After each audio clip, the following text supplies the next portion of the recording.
Fala aí, pessoal, beleza? Rapaz, que friaca que tá hoje. Tô aqui gravando essa aula para vocês congelado. Caiu demais a temperatura. Mas olha só, hoje nós estaremos falando sobre mutações, tá? Então a gente vai estar falando aí, continuar a parte da genética e entender um pouquinho aí o que são as chamadas mutações, né? A gente vê sempre falar em mutação, né? Quando a gente ouve X-Men, quando a gente ouve lá toda a coisa de zumbi, né? Que sempre houve um gene mutante, que houve um vírus mutante e transformou todo mundo em zumbi, né? Mas a gente vai ver que esse negócio de mutação não é uma coisa tão simples. Mas aguenta aí, segura um pouquinho aí que a gente já volta.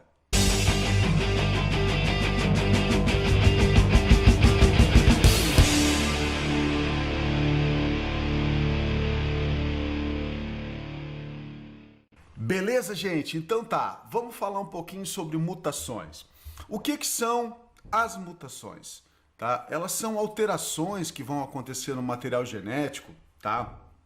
Porque durante todo o processo de replicação, todo o processo de preparação da célula para a divisão celular, lembra que tem que haver a duplicação do material genético, tá? Então, nesse processo de duplicação do material genético, pode copiar errado, tá? Pode copiar errado.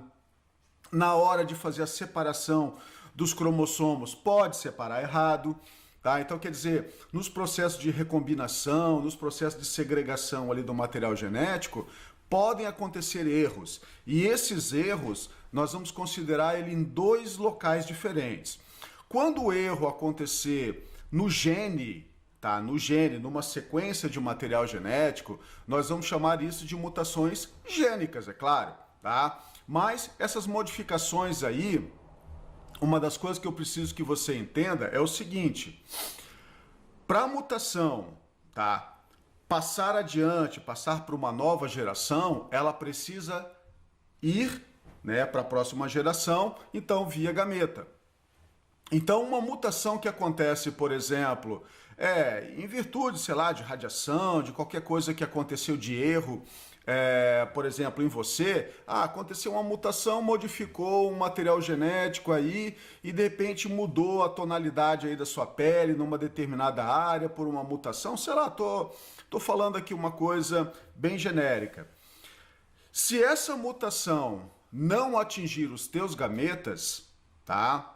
A informação não vai para frente. Então a informação ficará apenas em você. Então a mutação, tá? Como a gente vê toda essa parte de radiação. Aconteceu quebra de cromossomos, mutou alguma coisa no indivíduo.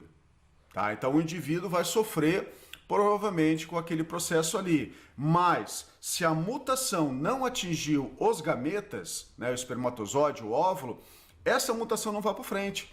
Tá? Então a mutação só vai para frente quando atingir os gametas, tá? Fica ligado nisso. Então a mutação pode acontecer numa sequência do material genético, então a gente vai falar de mutações gênicas, ou ela pode acontecer no cromossomo como um todo, tá? Envolvendo mais de um gene, por exemplo, quebrar um dos braços do cromossomo, ou os cromossomos não se separarem da maneira adequada, né? Então, a gente sabe que numa célula normal, a gente não tem um cromossomo com duas cromátides, tá? Ele fica com uma cromátide só. E ele também não fica como cromossomo, ele fica como cromatina, mas um filamento só.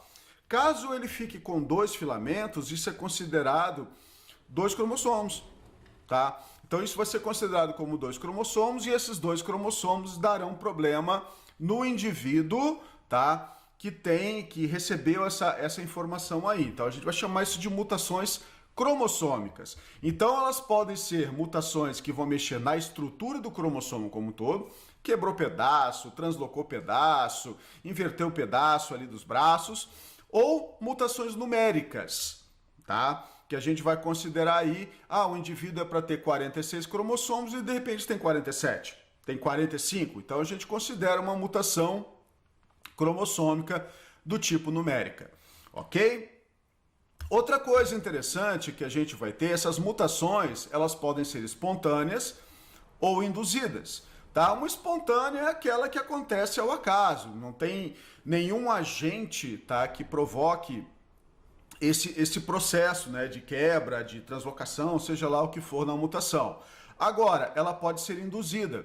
E essa indução pode ser por agentes físicos, agentes químicos, né? Que aí a gente vai chamar de agentes mutagênicos, tá? Então, toda essa questão de exames diagnósticos, por que você acha que o indivíduo lá, quando você vai fazer um raio-x de uma determinada parte do seu corpo, ele não fica ali do seu lado dando apoio, né? Ele fala assim, olha, aguenta aí, respira, segura a respiração e coisa, mas ele está longe de você, tá? Ele está protegido, tá? Da radiação que você está levando ali. Então, por quê? Porque você vai lá, faz um raio-x só, ele está o dia inteiro trabalhando com aquilo ali. E uma das coisas interessantes que a legislação, né, de trabalho nossa, os caras trabalham 4 horas. Tá? Eles não podem trabalhar muito tempo lá dentro, vou ficar 12 horas trabalhando. Então, o horário de trabalho deles é bem reduzido. Tá? Por quê? Por causa de ser um trabalho de alta periculosidade. Tá? Por causa desse perigo, né, gerado por causa da radiação. Tá? Bom, então essas mutações elas podem acontecer na linhagem germinativa, como eu falei para vocês, gametas, tá? Então só assim que ela vai ser passada aos descendentes, ou as mutações podem ser somáticas, né? Somente para você, tá? Então elas não serão transmitidas aos descendentes aí, né? Nos organismos como um todo aí. Então só passa adiante se for na linhagem germinativa. Mutações somáticas não são transmitidas. E já um fato curioso aqui, tá? Para vestibular, para exercícios, mutação, tá? É tudo de bom, tá? Mutação é a grande variação, né? É uma das grandes razões para você ter a grande variação de seres que nós temos no planeta. Não, sofreu uma mutação, virou isso, sofreu uma mutação, virou aquilo, tá? Isso para exercício de maneira geral. Quando você começa a olhar agora, vida real, qual é o problema de uma mutação? Qual é o problema de você, tá, sofrer uma mutação no seu organismo? Por exemplo, você teve lá na cópia do seu material genético e você substituiu, né, o teu corpo substituiu uma base nitrogenada por outra e mudou o aminoácido, né, que estaria sendo gerado lá depois na proteína. Se o aminoácido mudar, a proteína já é diferente. E se a proteína já é diferente, o que vai acontecer na quase totalidade dos casos aí? Aquela proteína não vai fazer mais a função para a qual ela foi designada, tá? Então, mutação, tá, em sua maior parte, não são favoráveis, são desfavoráveis para o organismo. Então, você imagina, só fazendo uma comparação, você tem uma chave, tá, para entrar na sua casa. Se essa chave quebrar o dentinho, tá? Um dos dentinhos ali da chave, modificou a estrutura da chave, você não entra mais em casa, tá? Você não entra mais em casa, a chave não abre mais. Então as mutações têm que ser pensadas da mesma maneira. Se você mudar a posição de um aminoácido, 2, 3 aminoácidos, não é mais a mesma proteína, já não funciona mais. Quem vai sofrer? O indivíduo com a mutação. Professor, mas toda mutação é ruim mesmo? Cara, a gente não tem como mensurar isso, tá? A gente não tem como mensurar isso. Ah, professor, mas não tem aquele caso da mutação do glóbulo vermelho, que o indivíduo lá tem anemia falciforme, o glóbulo vermelho entortou, né? Tem, mas olha só a situação. O indivíduo teve lá o glóbulo vermelho que entortou, anemia falciforme. Tá? A anemia falciforme é uma vantagem para o indivíduo que vive numa área de malária. Ele não pega malária por causa da anemia falciforme. Pô, tá aí a vantagem. Pois é, mas ele tá doente, caramba. Tá? Ele está com anemia falciforme. Então, o que seria uma mutação favorável, então? Seria aquele glóbulo vermelho dele sofrer uma mutação, ele não pegar a malária e não ter a doença. Aí seria a vantagem. Então, essa parte de estar doente para não pegar outra doença, para mim, não é uma vantagem lá tão grande. Mas é considerado uma mutação que deu um certo diferencial para esse. Mas levou a outra doença, tá? Por quê? Por causa da substituição de um aminoácido na cadeia de hemoglobina lá, e aí, consequentemente, entortou a hemácia lá. Ok? Continuando então, gente, o grupo de mutações, né, que pode acontecer nessas variações no material genético, no final das contas, vão gerar, né, essas mudanças, vão gerar variações, então, no conjunto total de genes da população, né? Então, no pool gênico, né, que a gente fala, serão alterados, né? Agora, essas mutações, elas poderão ser desfavoráveis, né, ou deletérias, como eu coloquei aí para vocês, que vão fazer o quê? Elas vão gerar um problema e, literalmente, a seleção natural vai atuar, né? Gerou alguma coisa desfavorável no organismo e a seleção natural, literalmente, vai tirar ele do ambiente, né? Então, mutações desfavoráveis não são legais para uma espécie. Já as mutações favoráveis, né, elas poderão se acumular, né? Então, aconteceu alguma coisa que deu vantagem para o organismo. E agora, essas mutações, então, elas podem se acumular e, consequentemente, até gerar essas mudanças evolutivas aí, adaptativas nos organismos, tá?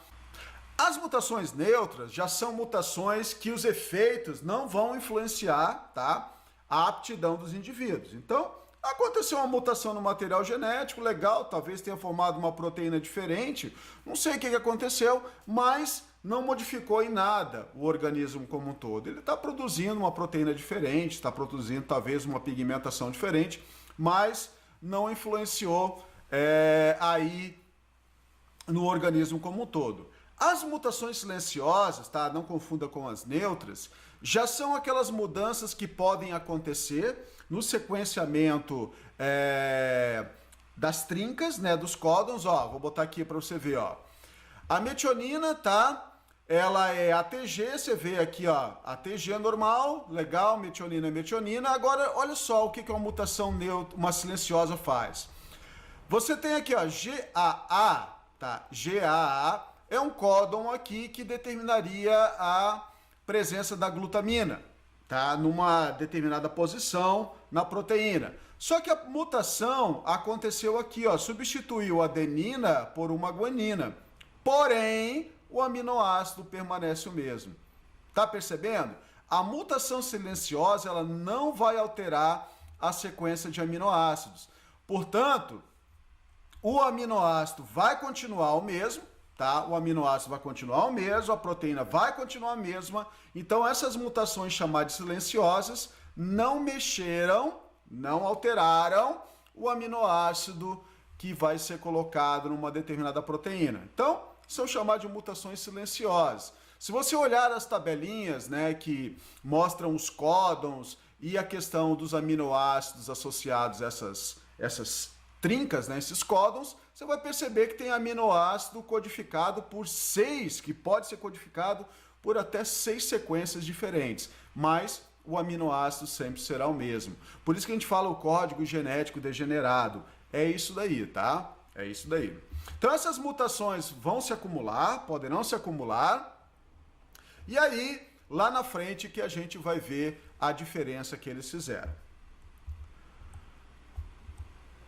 Bom, essas mutações... Opa, passou uma mais aqui. Essas mutações, então, gênicas, elas vão alterar os genes, tá? Então, são consideradas as responsáveis por surgimento de novas características. A gente vai ter substituição, deleções, duplicações, inversões. Vamos ver aí o que vai acontecer. E já as cromossômicas aí vão mexer com o quê? Vão quebrar cromossomos como um todo, vão duplicar cromossomos. Então a gente vai ter alterações aí, né, numéricas e estruturais para essa questão dos cromossomos. Então olha só, definindo bem, a gênica é no gene, na sequência, tá? Numa sequência de material genética. As cromossômicas envolve muito mais do que um simples gene, tá? Envolve lá o cromossomo inteiro, tá? Duplicando o cromossomo inteiro, triplicando o cromossomo inteiro.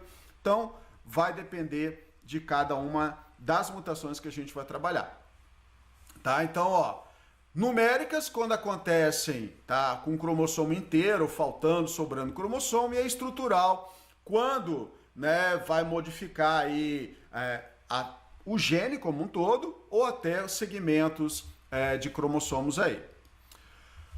Então, aqui uma definição bastante importante, tá, que você precisa estar dando uma olhada, que é o que a gente chama de euploidia e aneuploidia, tá?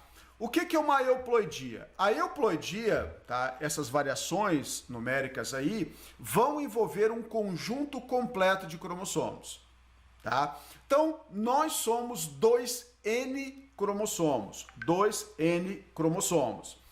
Caso haja a agregação de mais um conjunto completo de cromossomos, esse indivíduo 2N agora passa a ser 3N, passa a ser 4N. Então a euploidia envolve o conjunto de cromossomos inteiro, um conjunto completo de cromossomos. Já na aneuploidia vai envolver 1, 2, 3 cromossomos apenas. Então, eu não estou mexendo com um conjunto completo de cromossomos. Estou colocando, né, ou retirando 1, 2 cromossomos. Então, por isso que a gente vai chamar de uma aneuploidia. Então, euploidia envolve um genoma inteiro e a aneuploidia envolve parte do genoma. 1, 2, 3 cromossomos aí. Legal? Olha só nesse grupo, nessa tabela, no caso. As euploidias são variações de conjuntos completos de cromossomos. Então, o normal aqui para nós é a diploidia. Legal, 2N cromossomos. Mas pode acontecer uma monoploidia, uma triploidia, uma poliploidia. Então, a variação agora é de um conjunto completo de cromossomos, tá? Só que assim, ó, o normal na diploidia é que você tenha gametas N cromossomos, né? Monoploidia ou haploidia, tá? N mais N vai gerar 2N. Legal, isso é o normal na nossa, tá? Mas a gente tem, por exemplo, lá nas angiospermas, um momento onde a gente tem a formação lá de uma estrutura 3N na semente, tá? O endosperma da semente das angiospermas que a gente acaba falando de regra geral aí. Só que assim, ó, tá, mas não vai dar problema, professor, ser 3N? Cara, daria problema se isso fosse o zigoto, tá? Mas não é o zigoto, é o endosperma. Endosperma é comida para o zigoto se desenvolver lá na semente, tá? Para o embrião se desenvolver lá na semente. Então, não vai ter problema. Agora, teria problema se o indivíduo fosse 3N. Pô, 3N, como é que você vai gerar um indivíduo 3N? Cada um dos gametas tem que carregar 1,5, né, conjuntos de cromossomos, um conjunto e meio? Não tem como isso. Então, por isso que os zigotos aí que a gente vai ver, tá? Eles são 2N, 4N, sempre são o dobro, sempre são números pares, tá? Professor, mas não tem organismos que são haploides quando adultos? Sim, são haploides, por isso que no zigoto, quando o zigoto foi formado 2N, acontece o processo de meiose e volta a ser N cromossomos. Tem estratégias na natureza. Já nas aneuploidias, então, como eu falei para vocês, é a variação de 1 ou 2 cromossomos. Então a gente pode ter uma nulissomia, perdeu 2 cromossomos, perdeu o par inteiro, tá? Então o indivíduo, ao invés de 46, tem 44 cromossomos e perdeu o par inteiro, perdeu o par 22 inteiro, tá? Uma nulissomia. Uma monossomia é quando perde apenas um cromossomo. A gente vai ver a síndrome de Turner. Na síndrome de Turner foi perdido um cromossomo X, um só. Então o indivíduo agora tem 45 cromossomos. Na trissomia, que são um dos mais cobrados aí, a síndrome de Down, né? A síndrome de Down, a trissomia do cromossomo 21. Então, ao invés de 46 cromossomos, ele vai ter 47 cromossomos. Ao invés de um par de cromossomos 21, ele vai ter um trio só do cromossomo 21. Os outros cromossomos permanecem aos pares. A polissomia, 2N mais 2, 2N mais 3, 2N mais 4. Então a gente vai estar dando uma olhada agora em alguns exemplos dessas alterações aqui numéricas mais comuns, tá? Mais comuns que a gente encontra aí na natureza e nos exercícios aí para você trabalhar. Beleza, gente? Primeiro problema que nós estaremos olhando é a síndrome de Turner. A síndrome de Turner é uma aneuploidia, tá? Então você vai ver aqui, ó, 45X0 é o cariótipo desse indivíduo aqui. O cariótipo de uma pessoa normal, tá? Sem o problema cromossômico aqui, seria 46, né? Que significa o número total de cromossomos, XY ou XX, tá? Que representaria, então, a questão do sexo. Então, nesse indivíduo aqui, ó, percebe, ele tem todos os cromossomos aos pares, tudo certinho. Aqui nós temos um cariograma, que é a representação dos cromossomos desse indivíduo. E quando nós chegamos aqui no par sexual, percebe, ele tem apenas um cromossomo. Só tem um cromossomo aqui, que é um cromossomo X. Qual é o diferencial entre homens e mulheres? É o cromossomo Y, tá? O cromossomo Y que vai fazer com que o indivíduo tenha características masculinas. Agora, percebe, não tem o outro X e não tem o Y. Então, é o Y que faz a diferença. Então, essa aqui é uma síndrome de mulheres. Por quê? Porque teria o quê? Um cromossomo Y, se tivesse, né? Para poder fazer as características masculinas. Mas tem uma situação que pode acontecer da seguinte maneira. Você tem lá gêmeos idênticos, tá? Gêmeos idênticos, e eles seriam homens. Os dois XY, homens. Mas alguma bobeira que aconteceu no material genético, tá? Um dos organismos, um dos indivíduos, perdeu o cromossomo Y. Então, o que acontece? No nascimento, verifica-se o quê?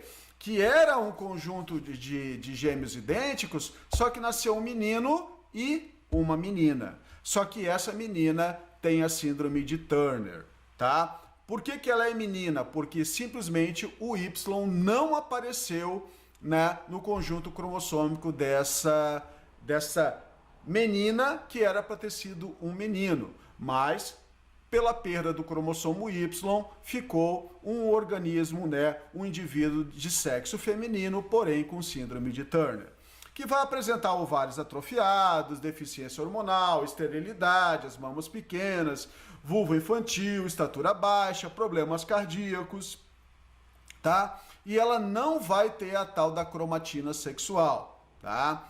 Pode ter deficiência mental? Até poderia ter, mas a frequência aí também de um nascimento a cada 3.000. Então percebe aqui, é um indivíduo, então, uma mulher, corpo feminino, né, o que a gente chama de pescoço alado, uma estatura baixa.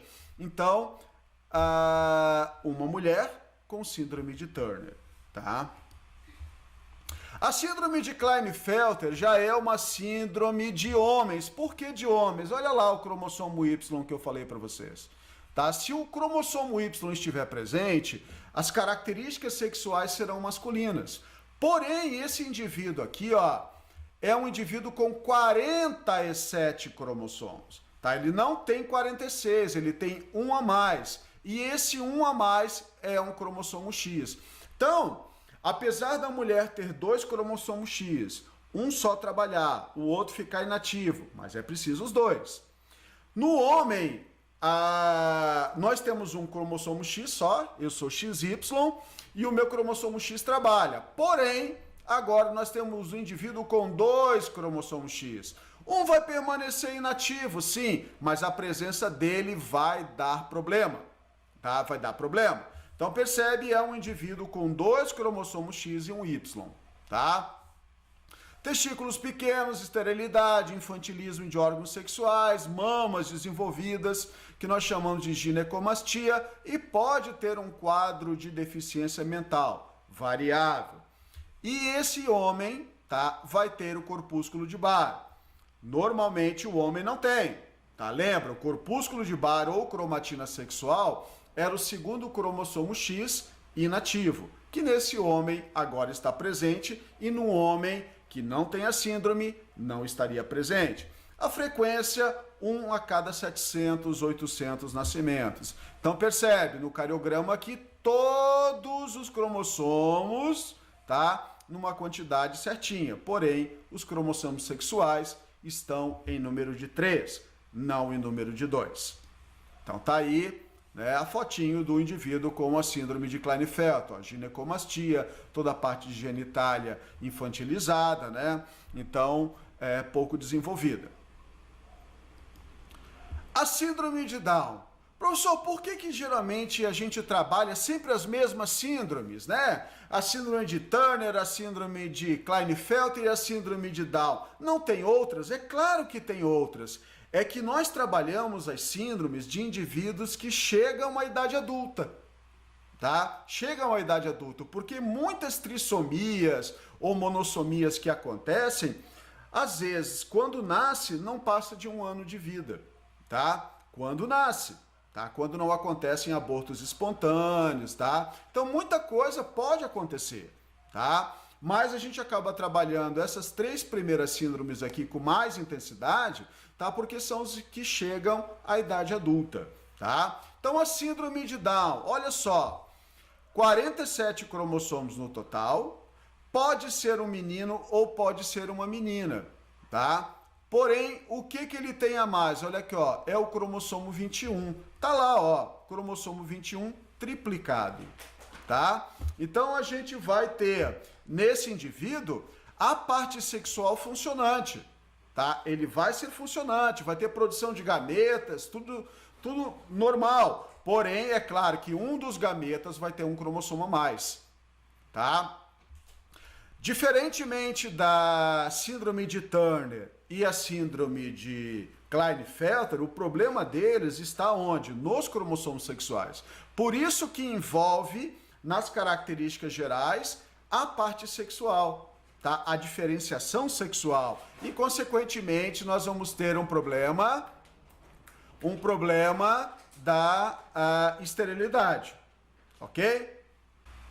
O indivíduo com síndrome de Down, ele acaba tendo um QI, né, mais baixo, né, pode ter um grau de retardo mental aí também variável, aparece uma prega transversal contínua na mão, tá? Uma só, tá? Nós temos 2 aí, tá? O indivíduo tem uma só, tá? As pálpebras são edemaciadas, a língua apresenta uma fissura, ela é maior, grande, grossa, né? A boca é entreaberta por causa do tamanho da língua. E esse indivíduo apresenta uma flexibilidade aumentada em ligamentos e tendões.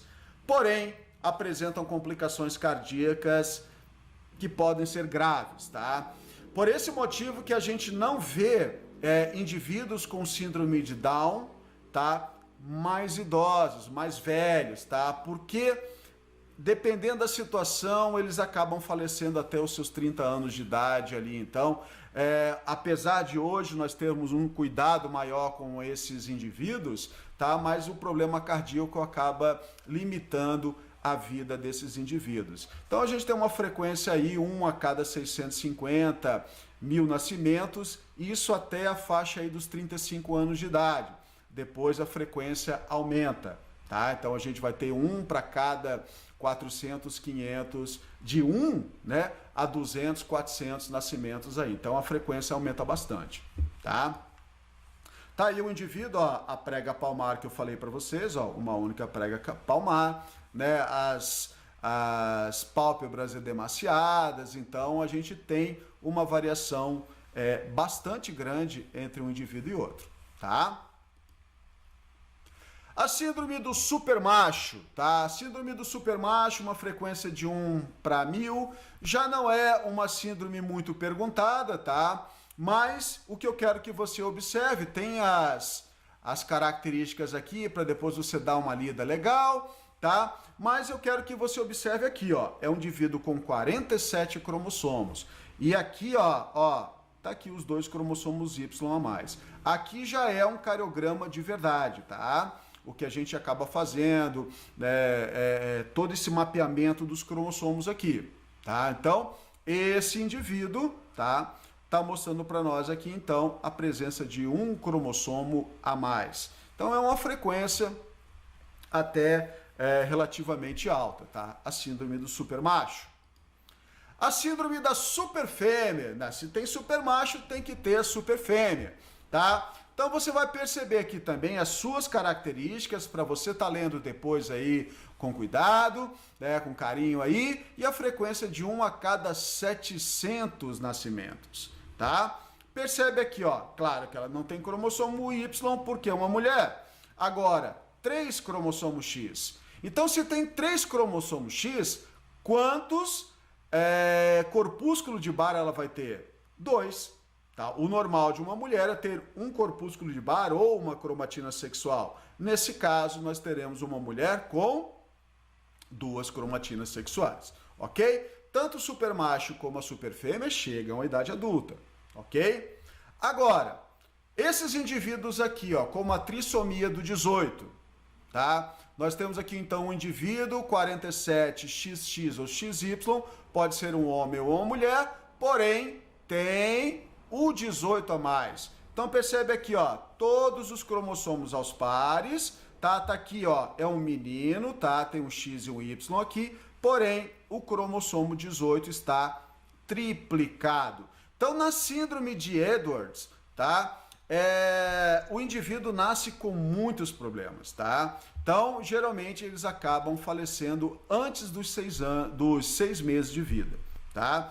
Então aqui a gente vai encontrar, nesse caso, uma menina que tem 2 síndromes ao mesmo tempo. Então, ela tem uma trissomia do X, então é uma superfêmea, tá? E tem um cromossomo 18 a mais, então ela tem 48 cromossomos, tá? Então, já acaba tendo um falecimento bastante precoce. Então, aqui uma criança também com a síndrome de Edwards. Então, geralmente, não dura muito tempo, infelizmente. A síndrome de Patot já é uma trissomia do cromossomo 13, tá? Então você vai ver aqui, ó, XX ou XY, um menino ou uma menina. Nesse caso aqui nós temos uma menina, ó, 2 cromossomos X, tá? Só que no cromossomo 13, percebe aqui, no cromossomo 13 tem 3, tá? Então uma trissomia, são 3 cromossomos, número 13. Então, aqui é uma frequência mais baixa, tá? Porém, é uma síndrome que aparece muitos problemas, tá? Então você vai perceber polidactilia, tem problema no sistema nervoso, toda a parte de deficiência mental, problema na formação de ossos, dos calcanhares, você vai perceber aqui, ó. Então, é um problema bastante sério, tá? Então essa síndrome de Patot, ela também, o indivíduo não vai durar muito tempo, não. Na síndrome de Edwards, que a gente viu um pouco mais atrás aí, tá? Existem situações que o indivíduo passa do ano de vida, tá?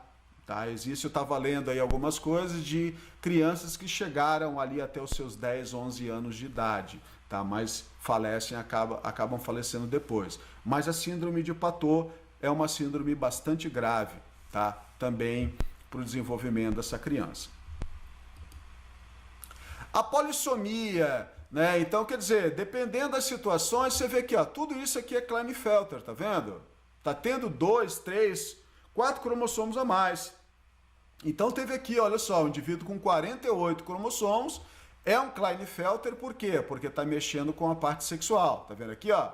Ao invés de ter 2 cromossomos X, um cromossomo X e um Y, tá tendo 3 cromossomos X, tá tendo aqui, ó, 4 cromossomos X. Então, isso é chamado de polissomia. O quimerismo acontece em algumas situações onde o indivíduo pode ter 2 linhagens celulares no mesmo organismo, tá? Então, a gente vai encontrar o indivíduo com 2 grupos de células diferentes nele mesmo. Então a gente vai encontrar algumas células 2N e algumas células 3N. Isso dará características no próprio organismo diferenciadas. A gente chama isso de quimerismo, tá? Quimerismo. Mutações estruturais já são causadas por agentes físicos, tá? Químicos, biológicos, da mesma maneira que o outro caso, só que agora a gente vai quebrar cromossomo. A gente vai quebrar cromossomo ou a gente vai modificar sequências gênicas, tá? Sequências gênicas. Por exemplo, a deleção, tá? Uma deleção bastante cobrada aí nos exercícios é a síndrome de Cri-du-Chat, tá? O que é Cri-du-Chat? Cri-du-Chat é a síndrome do choro do gato, tá? A síndrome do choro do gato, olha aqui, ó, percebe, é uma síndrome onde o indivíduo tem 46 cromossomos, legal? Tá normal, só que pode ser menino ou pode ser menina, só que acaba acontecendo o quê? No cromossomo número 5, acaba perdendo um pedaço do cromossomo. Então existe uma perda do braço curto do cromossomo número 5, tá? Então, é uma criança a cada 50 mil casos, né? Que a gente vai ter aí nesse caso de deleção. Então percebe aqui, ó, o indivíduo vai estar com seus cromossomos normais, só que aqui o cromossomo número 5, ó, num deles perdeu um pedacinho. Tá percebendo aqui, ó? Então perdeu um pedaço do cromossomo. Então vai incluir aí toda a parte de microcefalia, vai aparecer um choro, né, que vai lembrar o miado do gato, por esse motivo que a gente tem a chamada síndrome de Cri-du-Chat, do choro do gato, ok? Uma translocação, a translocação nós temos aqui, ó, um exemplo apenas em desenho, né, demonstrando para você. Você tem aqui o pares, tá? Você tem o par A e o par B. Então aconteceu a quebra de um pedaço aqui, ó, saiu um segmento do cromossomo, um dos cromossomos desse par número 1 e foi parar lá no par B. Então quer dizer, a gente vai encontrar partes que são homólogas e agora num dos cromossomos vai ficar uma parte não homóloga, vai estar sobrando aqui e vai estar faltando aqui. Então, isso é chamado de translocação. A inversão vai acontecer quando você tem um fragmento que literalmente inverte 180 graus, tá? Então, era para ser ABC a sequência e ficou CBA. Então, inverteu. E agora, o que vai acontecer? Não sabemos, tá? Mas essa alteração aí vai resultar em uma diversidade de anomalias. Por quê? Porque vai ser tudo formado, atravessado aí. A duplicação, nós já vamos ter uma região de cromossomo, que vai sofrer repetição de alguns genes. Era para ser ATC e de repente virou ATTCG. Então, a gente teve uma duplicação, olhando aqui, ó, vai ter uma duplicação da informação. Então, essa informação C aqui, ó, que era para estar normal, ela duplicou, ficou então um CC, tá? Não é a representação aqui de um gene como um todo. A gente está mostrando aqui como se fossem segmentos, tá? Então aqui, ó, esse C foi duplicado, então a gente vai ficar com uma área duplicada. Já na inversão, o que aconteceu? Era para ser DEF e ficou FED. Foi invertido, tá? Aqui, ó, foi invertido a questão do cromossomo como um todo. E aí a gente vai ter problemas, né, que a gente não tem nem como mensurar ou definir agora qual é o tipo de problema que vai ser gerado, tá? Então aqui, ó, a deleção, né, só mostrando aqui, ó, perda de pedaços, a duplicação, duplicamos aqui, então, uma sequência, a inversão, invertemos, nós tivemos aqui a inserção, pegamos aqui um pedaço, né, de cromossomo, colocamos lá no outro, né, e a questão da translocação também. Tá? A translocação pegou um pedaço e encaixou embaixo. Na inserção, nós pegamos uma informação e colocamos lá no meio do outro cromossomo. Tá? Então, tem uma diferençazinha aqui na inserção para a translocação. Percebe? Aqui a gente encaixou um pedaço no meio de um segmento e aqui na translocação a gente literalmente colocou um pedaço no outro lá. Então a gente translocou, trocou às vezes de partes, tá? Ou literalmente colocou encaixado embaixo de outro cromossomo. Ok? Essas são as mutações, tá? Que vocês precisam saber. Essas são as principais, né? Pode haver muitas outras aí. Legal? Espero que tenham curtido, tá? Então essa é a nossa aulinha sobre mutações aí. Grande abraço a todos.